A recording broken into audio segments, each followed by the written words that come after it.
Today's lesson is on telescopes. And when most people think of a telescope, they think of something, an instrument that they are looking through to see stars or the moon or something like that.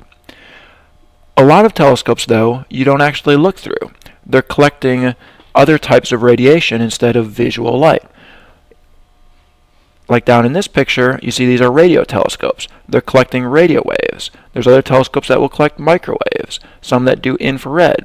So there's lots of different types of waves that a telescope can collect. But there's still two main types of telescopes, refracting and reflecting. So whether they're optical telescopes that you look through like this, or radio telescopes that are collecting radio waves and not visual waves, it doesn't really matter. There's still only two main types of telescopes. So we're just going to go through these two main types of telescopes, and that will be the end of the lesson. So we're going to start with refracting telescopes. Refracting telescopes use two convex lenses. These are the oldest types of telescopes, and they're pretty simple. They were originally used on battlefields, on ships looking for land. It was only when Galileo kind of made some refinements that they started using these telescopes to look at objects in space. So now we think of telescopes as space things. They weren't originally for looking at space. They were for things on land. Okay, so they use two convex lenses. If you don't remember the difference between convex and concave, convex are the ones that kind of bulge outward. So if I can show you that, so a convex lens is going to bulge outward like that. So there's two of them. The objective lens, that's the far end of the telescope over there. Its job is to gather the light and bring it into focus. Okay, so it's gathering the light and bringing that light or the object into focus. And it does it by refraction. Okay, you think of the name refracting telescope, it works by refraction. And we'll show that when we draw a picture of it. We'll show the light refracting. You can see it in this picture too. The light's going to refract or bend. So the second lens is the eyepiece lens. The eyepiece lens is the part that you're going to look through. Okay, so you're going to be looking through this lens down here. The eyepiece lens is the one that magnifies the image. Okay, so if you want to see a bigger picture of Saturn or something like that, that's the eyepiece lens. That's the one that magnifies the image. And you see a picture down here, so this is what one of these telescopes might look like in real life. So what we're going to do now, we're going to draw a simple picture of a refracting telescope like this so that we can see the light coming into it. So I'm just going to draw my picture up here. I'm going to draw it maybe a little bit closer together at one end. Oops. And a little bit kind of farther apart at the other end, something like that. I'm going to be looking through this direction, so there's my eyeball looking through this direction. So I need to put my convex eyepiece lens there where I look. So I'll label that convex eyepiece lens. And the object is going to be somewhere over here, so I'll just draw I'll draw a star, let's say.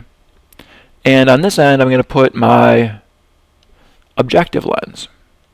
And it is convex too. I'm just going to write objective lens, though, to save a little time. So that is my objective lens. So remember, this objective lens, that's what's collecting the light and is going to focus it, while the eyepiece lens here, that's what makes the image bigger. So now as we draw the light going through it, let me get a different color. Should show up. So as I draw my light coming through, the light is going to refract when it hits the lens. Okay, refract is basically a fancy word for bending. So light's coming in here. When it gets to the lens, it's going to refract or bend. So it's going down. Oops, kind of going down this direction. There we go. The light from the bottom of the star comes in, and it's going to go up to the top of the lens here, and then it's going to go to our eye. Got a little bit off there. But you see that the light crosses. So that's why when you look through these telescopes, the image is upside down and backwards. So in class, I'll pass around some of these little spotting scopes that are on the side of them, which are just little refracting telescopes on the bigger refracting telescope. And when you look through it, it's kind of funny that everything is upside down and backwards. That's because the light waves are crossing here, so everything is upside down and backwards. Now, could they flip it the other way around again? Sure. You could add another lens or a mirror to flip it right side up. They don't bother to do that, though, because it's going to add expense, which you don't want.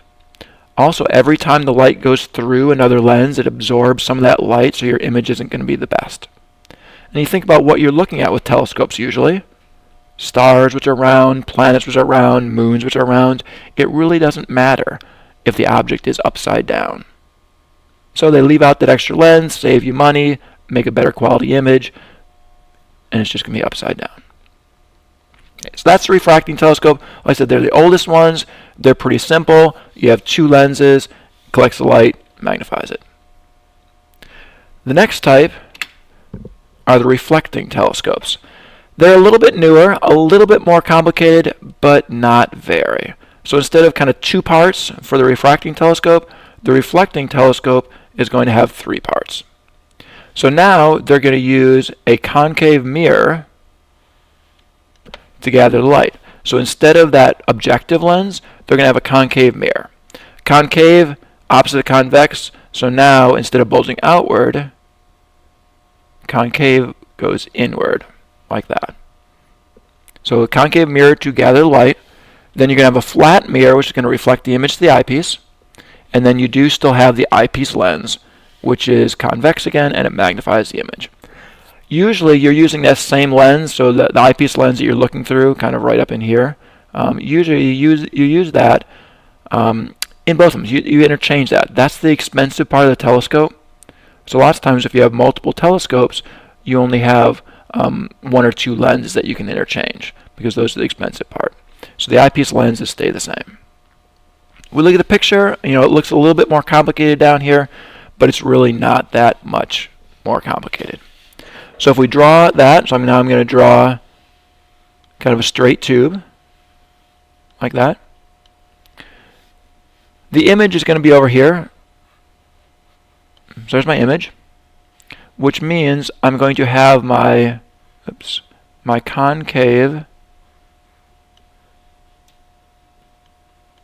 mirror here.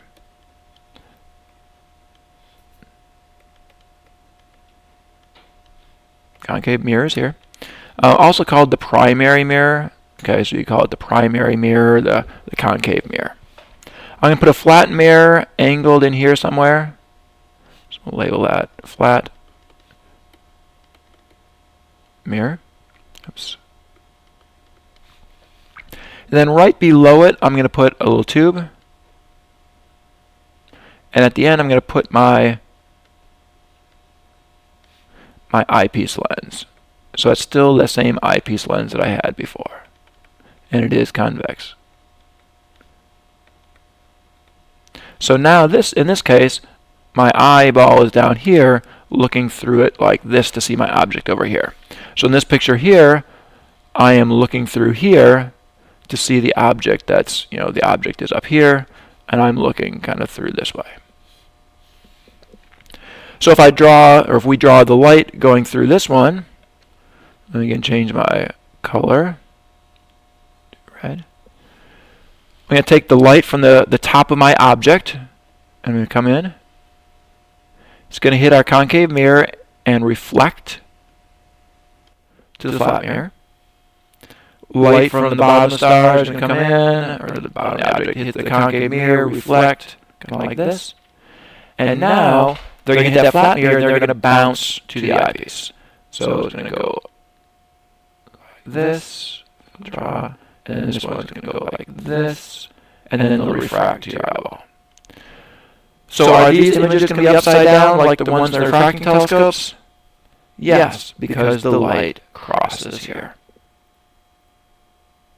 And that's really the reflecting telescopes. Again, they're not too much more difficult. You're just using this concave mirror to gather the light instead of an objective lens.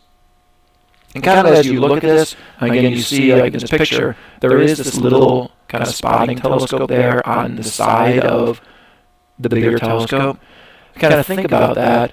The big telescope here, usually you're only looking at a very, very small portion of the sky, a fraction of a square inch.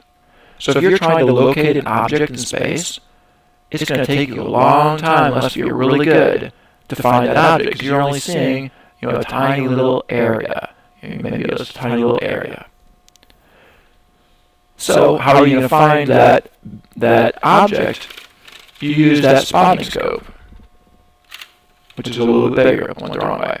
So that spotting scope shows you a little bit bigger area of space. Maybe it's a bigger area like that instead of one tiny little spot. So you can find your object in here, and then you look at your main telescope to find it. So that's why they have the little spotting scope on the main telescope. Okay, so that's reflecting telescopes. So which of these telescopes is the best? Well, that's kind of a hard thing to say. Both of them are excellent telescopes.